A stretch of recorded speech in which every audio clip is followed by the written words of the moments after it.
안녕하세요. 여러분 여기 계세요? 안녕하세요.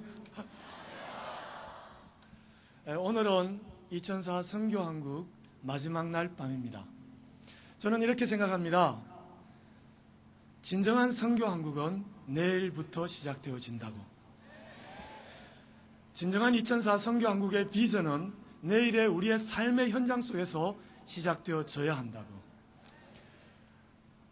우리가 꿈이 있습니다. 그 꿈을 함께 나누고 그 꿈을 실현하기 위해서 함께 비전을 공유한 사람들이 기도하며 그 꿈을 키워가야 할 것입니다. 저는 여러분들에게 오늘 차드에서 사역하면서 경험했던 하나님의 은혜들을 함께 나누는 시간을 가지기를 원합니다. 차드에 대해서 소개할 때마다 참 어려움을 겪습니다. 왜냐하면 한국에서 10명 중에 9명은 차드에 대해서 전혀 모르거나 거의 모르시는 분들이기 때문입니다. 차드는 중부 아프리카에 위치한 불어를 공용어로 사용하는 불어권 아프리카입니다. 저희들은 차드를 기억하실 수 있도록 이렇게 소개를 해드립니다. 차드에 차 드시러 오십시오. 차드에 차 드시러 오시면 맛있는 차를 대접해 드리도록 하겠습니다. 차드에는 교통부 장관이라고 불리는 아주 재미있는 짐승이 있습니다.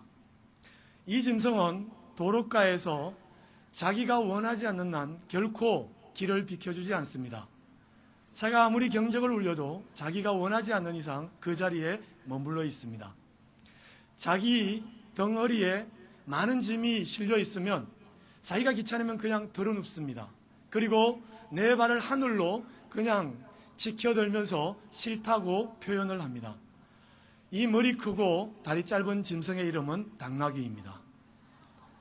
당나귀는 결코 주인의 말에 민감하게 반응하지 않습니다.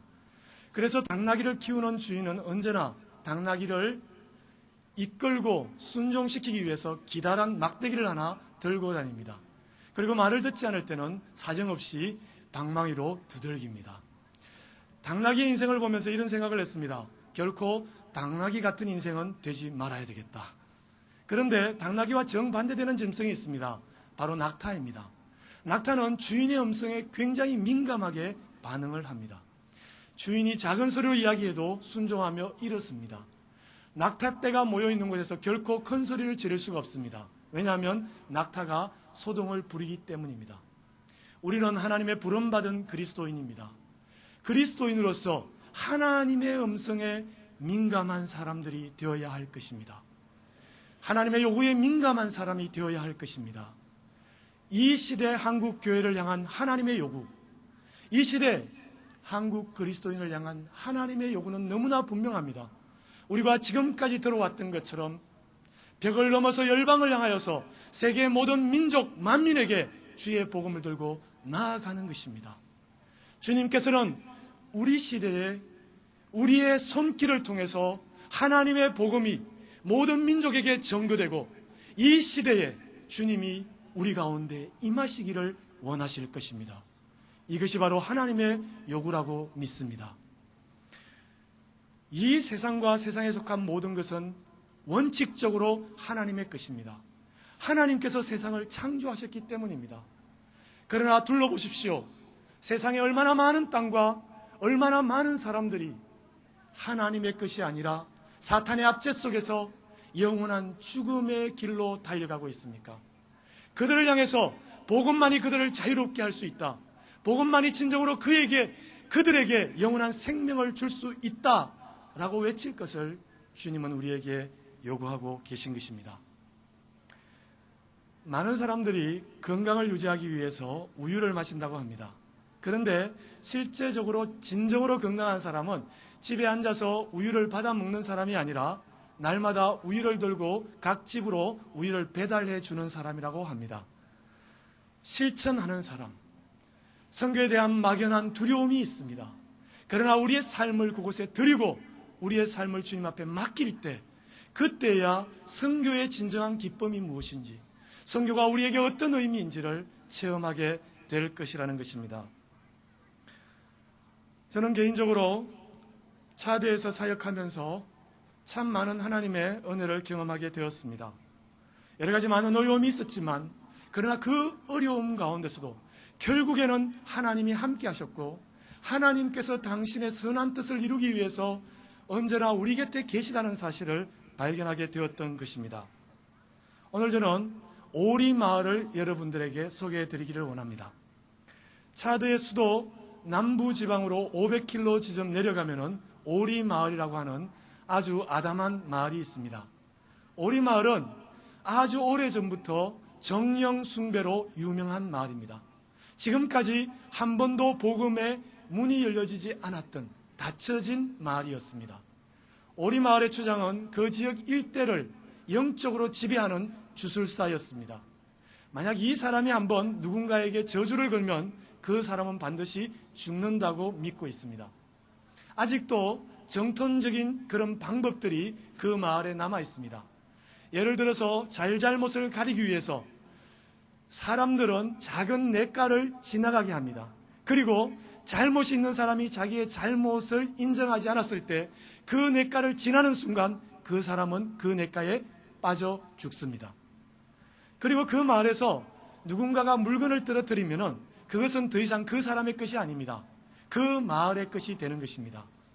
그래서 가끔 단기 선교사들이 찾아와서 그 지역을 방문하면 저희들이 다리를 걸어서 넘어뜨립니다. 그리고 오리 마을 거 되었네, 이곳에서 사역해야 되겠네, 이렇게 이야기하곤 했습니다.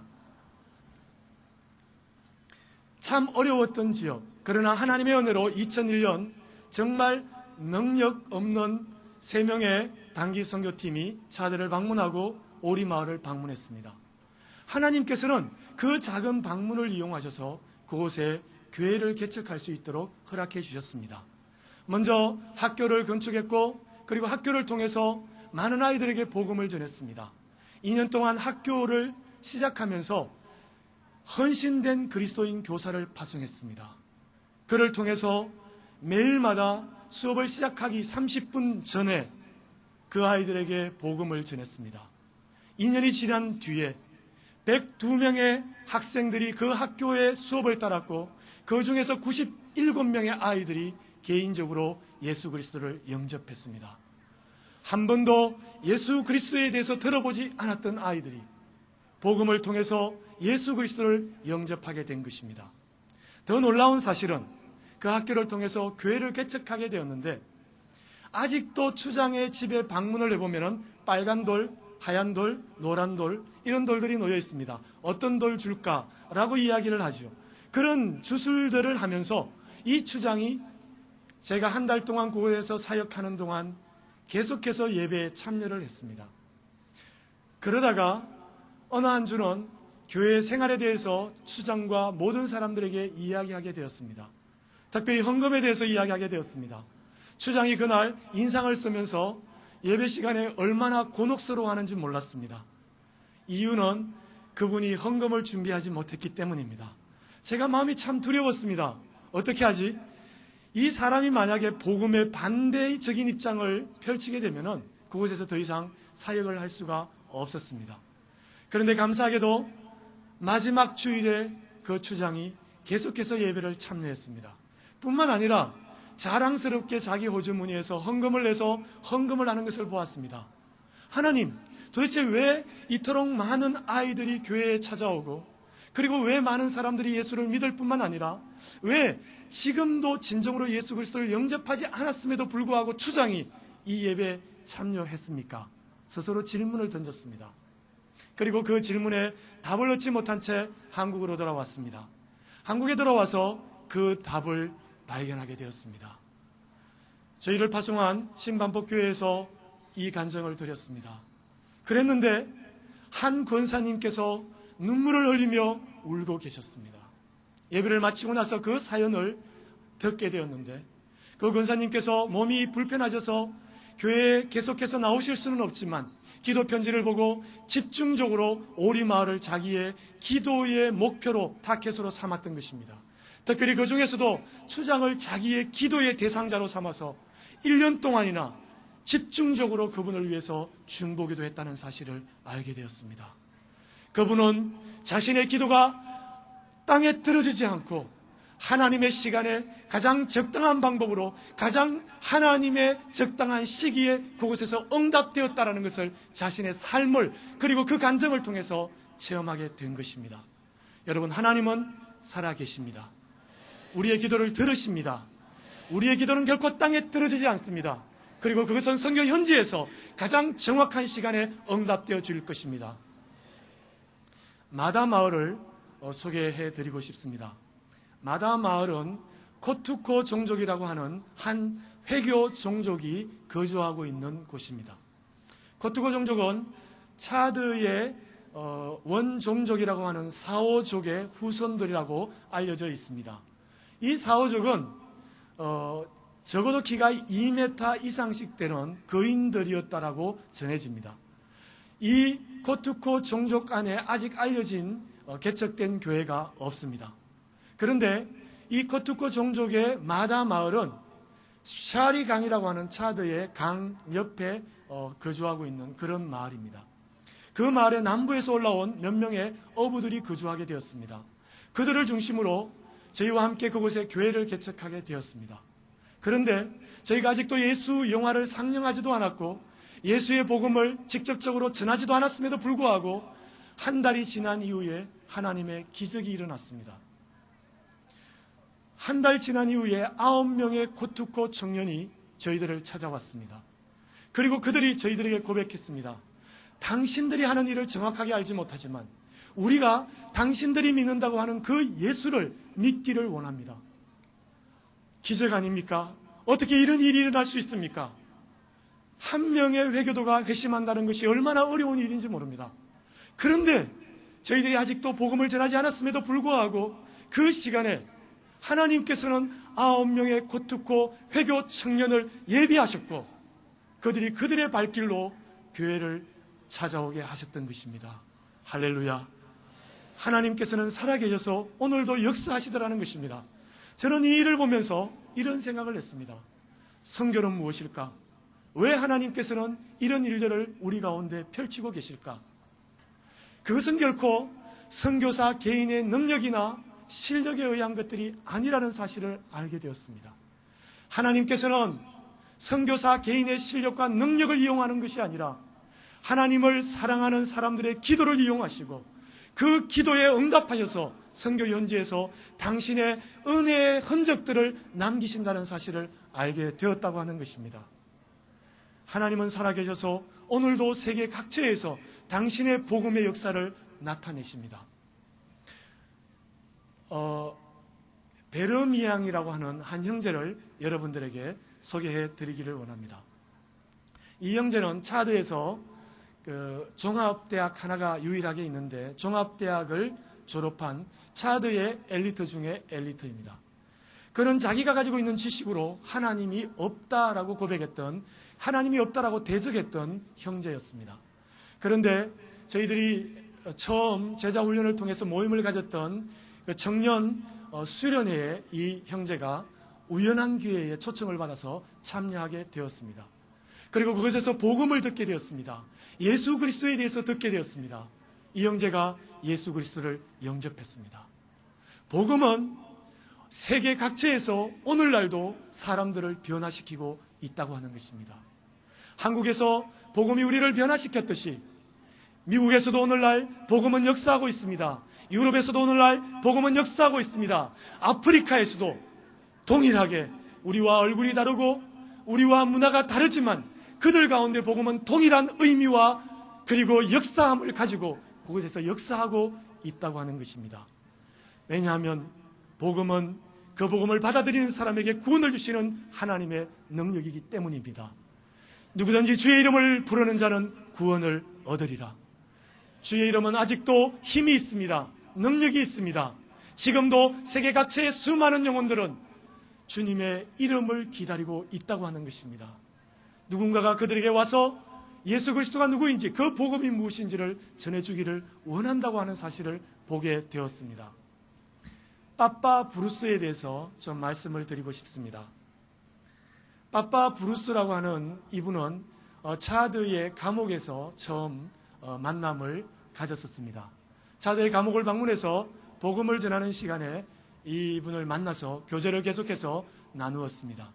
그리고 이분이 이제 감옥에서 나와서 출옥한 이후에 저를 만나서 교제하면서 저희가 개척한 교회에 계속해서 형제로 참여하게 되었습니다. 이분이 저희를 찾아올 때마다 가끔씩 닭을 한 마리 들고 옵니다. 닭을 들고 오는데 제가 얼마나 가난한가를 잘 알고 있습니다. 그런데 가난한 분이 들고 왔지만 닭을 저희들이 잡아서 먹어야지 그분이 축복을 받을 것 같아서 언제나 닭을 받아서 잘 먹습니다. 근데 이분이 어느 날은 닭을 가지고 와서 저에게 이런 이야기를 했습니다. 왜 이제야 오셨습니까? 조금만 더 일찍 왔다면 더 많은 사람들이 예수를 알게 되었을 것이고, 그리고 나의 아버지, 나의 할아버지도 예수를 알게 되었을 텐데 왜 이제야 오셨습니까? 저는 놀랐습니다. 제가 결정적으로 선교에 헌신하게 된 그 바로 동원의 필름이 바로 어서와 주세요라고 하는 영화였습니다. 그 영화의 마지막 장면이 한 그 늙은 할아버지께서 왜 이제야 오셨습니까? 당신이 일찍 왔더라면 나의 아버지, 나의 할아버지도 예수를 믿고 죽었을 텐데 왜 이제야 왔습니까? 라고 고백하는 그런 영화였습니다. 그때 저는 제가 그 음성을 들었을 때 하나님께서 저를 부르고 계시다는 사실을 정말로 깨닫게 되었고 제 삶을 드렸습니다. 그런데 선교 현지에서 제가 그 음성을 듣게 될 줄은 정말 몰랐습니다. 한 할아버지에 의해서, 빠빠부루스라는 그분에 의해서 그 음성을 듣게 되었을 때 하나님 진정으로 당신은 이곳에 수많은 사람들이 와서 아직도 예수를 알지 못하는 사람들에게 당신의 복음을 전하기를 원하는군요. 하나님의 흔적이 남아있는 것, 그것이 바로 선교의 현장이라고 생각합니다. 7년의 사역을 마치면서 혼자 곰곰이 생각해 보았습니다. 선교란 무엇일까? 선교란 무엇일까 생각하면서 이런 결론을 내렸습니다. 선교는 바로 하나님의 은혜이다. 선교의 이야기는 하나님의 은혜의 손길이 스쳐간 흔적의 이야기이다. 인간 개인의 이야기가 아니라, 한 사람의 이야기가 아니라, 한 사람들의, 한 무리의 이야기가 아니라 하나님의 은혜의 이야기들라고 하는 것입니다. 하나님께서 어떻게 당신의 은혜를 베푸셨는가 하는 바로 그 은혜의 이야기의 모험이 선교 현장의 이야기들라고 하는 것입니다. 하나님께서는 때때로 눈물을 흘릴 사람들을 요구하십니다. 10년 동안, 20년 동안 한 종족을 위해서 눈물을 흘리며 가슴 아파하는 그런 사람들을 하나님께서는 은혜로 부르십니다. 마찬가지로 동일하게 당장 들어가서 한 일이 없음에도 불구하고 누군가가 스스로 자기의 발로 교회에 찾아와서 내가 예수를 믿겠습니다라고 고백하도록 열매를 거둘 수 있는 은혜의 현장에 보내어지는 사람도 있다고 하는 것입니다. 눈물을 흘리는 사람이든지 열매를 거두는 사람이든지 그 어떤 선교의 이야기든지 그것은 하나님의 은혜의 이야기라고 하는 것입니다. 선교에 대해서 많은 이야기들이 있습니다. 그리고 많은 생각들을 하게 됩니다. 이런 생각을 해봅니다. 하나님께서는 한국교회에 선교의 축복의 물결을 부어주셨습니다. 온 세상 모든 민족에게 나아가서 복음을 전할 책임을 한국교회에 주셨습니다. 이것은 분명히 하나님의 큰 축복이 아닐 수 없습니다. 하나님께서 보내주시는 이 축복의 물결에 내가 참여하고 있다고 한다면 이것은 나에게 얼마나 큰 축복입니까? 우리가 우리 자신을 너무나 잘 알고 있습니다. 나 같은 죄인이 구원을 받은 것이 하나님 앞에서 얼마나 큰 은혜입니까? 나는 구원을 받을 수 없는 존재였습니다. 나의 죄로 말미암아서 죽을 수밖에 없는 존재였습니다. 그런데 하나님께서는 나를 구원하셨고 구원하셨을 뿐만 아니라 선교라고 하는 이 축복의 물결에 동참시켜 주셨습니다. 바로 그 현장에, 축복의 현장에 내가 있게 하셨습니다. 이것은 하나님의 축복이라고 하는 것입니다. 많은 사람들에게 가끔 이런 이야기를 듣습니다. 이제 됐다. 그만 고생하고 들어와서 한국에서 살아라. 저희 친척들 중에 가끔 이렇게 말씀하시는 분들이 있습니다. 얼마 전에 차드 단기 선교를 다녀가신 한 목사님의 이야기입니다. 이분이 차드 단기 선교를 들어오시기 전에 한 달 전에 병원에서 진단을 받았습니다. 폐에 문제가 있다는 것입니다. 아무리 좋아도 폐결핵이고, 그분이 폐결핵일 가능성이 있다는 얘기를 듣고서 한동안 온 교회에 기도를 부탁하면서 기도를 했다고 합니다. 하나님, 제발 제가 차대 단기 선교가 준비되어 있고 준비하고 있는 과정 중에 있습니다. 폐결핵 아니게 해 주십시오 라고 기도했다고 합니다. 일주일 뒤에 병원에 갔는데 그때 의사가 하는 이야기가 괜찮으면 폐결핵이고 정말 안 좋으면 폐에 관련된 희귀병인데 심장이 굳어지는 그런 병이라고 합니다. 이 병에 걸리면 6개월을 살지 못한답니다. 6개월의 시한부 인생이 된다고 합니다. 그 진단을 받은 이 목사님이 교회에 들어와서 모든 성도들에게 이렇게 기도를 부탁했다고 합니다. 제발 하나님께서 폐결핵이도록 허락해 주십시오. 얼마 전까지만 해도 하나님, 폐결핵 아니기를 기도합니다 라고 기도했던 분이 하나님, 제발 폐결핵이게 해 주십시오 라고 기도했다고 하는 것입니다. 우리의 환경은 문제가 아닙니다. 우리가 가지고 있는 환경은 우리가 가지고 있는 그 생각에 의해서, 우리의 반응에 의해서 아무것도 아닌 것이 될 수 있다고 하는 것입니다. 가끔 선교지에서 어려움이 있을 수 있습니다. 그러나 하나님의 축복의 현장에 서 있다라는 그 기쁨을 생각해 보면 그 수고가 아무것도 아니라고 하는 것입니다. 생각컨대 현재의 고난은 장차 우리에게 나타날 하나님의 영광과 좋게 비교할 수 없도다. 여러분, 이 축복이 여러분의 축복이 되시기를 원합니다. 하나님께서는 우리를 위해서 큰 축복을 예비하셨습니다. 그 축복은 고난 없이 이루어지는 것이 아닙니다. 수고 없이 이루어지는 것이 아닙니다. 그 영광에 비교할 때 우리의 수고와 우리의 고난이 아무것도 아니더라고 하는 것입니다. 마지막으로 이 이야기를 드리면서 오늘 메시지를 마무리하기를 원합니다. 차대 북쪽에 ND 고원이라고 하는 아주 오래된 고원이 있습니다. 이 고원은 옛날에는 밀림이었습니다. 그런데 이 밀림이 사하라 사막이 되어가면서 이제 완전한 사막이 되었습니다. 그런데 밀림이었을 때 그곳에 작은 웅덩이가 있었고 그 웅덩이에 아주 오래전부터 악어가 살고 있었습니다. 그런데 이 악어는 참 재미있는 악어입니다. 왜냐하면 그곳에 갇혀서 너무나 오랜 기간 동안 살았기 때문에 이 악어가 자신이 악어라는 사실을 잊어버린 것입니다. 그래서 악어는 야성이 있기 때문에 짐승이 나타나면 그 짐승을 향해서 공격을 합니다. 그런데 ND 고원에 있는 이 악어는 너무나 오랫동안 그곳에 갇혀 있어서 짐승이 나타나면 도망을 갑니다. 참 재미난 악어가 아닙니까? 참 불쌍한 악어입니다. 이 악어를 촬영하기 위해서 한번 간 적이 있습니다. 그곳에 가서 촬영하기가 얼마나 힘들었는지 모릅니다. 왜냐하면 저희들이 나타나기만 하면 조그만 발소리만 들리면 숨어버리기 때문입니다. 그 모습을 보면서 이런 생각을 했습니다. 오늘날 한국교회에 얼마나 많은 사람들이 겁먹은 악어처럼 살아가고 있는가. 하나님께서는 세상 모든 민족과 세상 모든 땅을 우리의 가나안으로 주셨는데 오늘 우리는 세상 속에서 그리스도를 전가하지 못하고 숨어버리는 초라한 그리스도인으로 살고 있지 않은가. 하나님께서는 이 세상을 향해서 복음을 외치고 하나님의 나라와 그 의를 선포할 하나님의 위대한 군사로 우리를 부르셨는데 우리는 얼마나 초라하게 오늘도 살아가고 있는가. 이런 생각을 해보았습니다. 여러분, 오늘 이 저녁은 하나님께서 우리에게 주셨던 선교한국 2004 비전을 새롭게 잉태하는 잉태의 밤일 것입니다. 온 세상을 향한 꿈을 꾸십시오. 모든 민족을 향한 꿈을 꾸십시오. 그 꿈은 우리를 향한 하나님의 축복입니다. 하나님께서는 그 축복을 우리에게 주시기를 원하십니다. 하나님께서는 그 축복의 바람을 우리에게 보내주고 계십니다. 그 바람을 타느냐 타지 않느냐는 우리에게 달려 있습니다. 그 축복의 바람을 타고 축복을 누리느냐 누리지 않느냐 그것은 우리에게 달려 있습니다.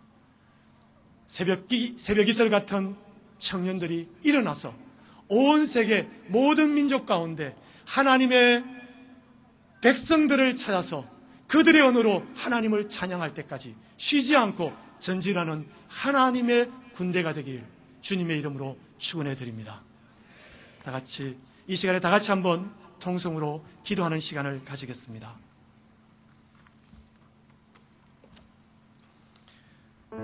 하나님께서는 이 시대의 새벽 이슬 같은 청년들이 주의 복음을 들고 세계 모든 민족에 대한 이상과 환상을 가지고 세상을 치유하는 사람 될 것을 요구하고 계십니다. 지금 이 시간에도 세상 곳곳에는 우리의 복음을 기다리고 있는 사람들이 있습니다.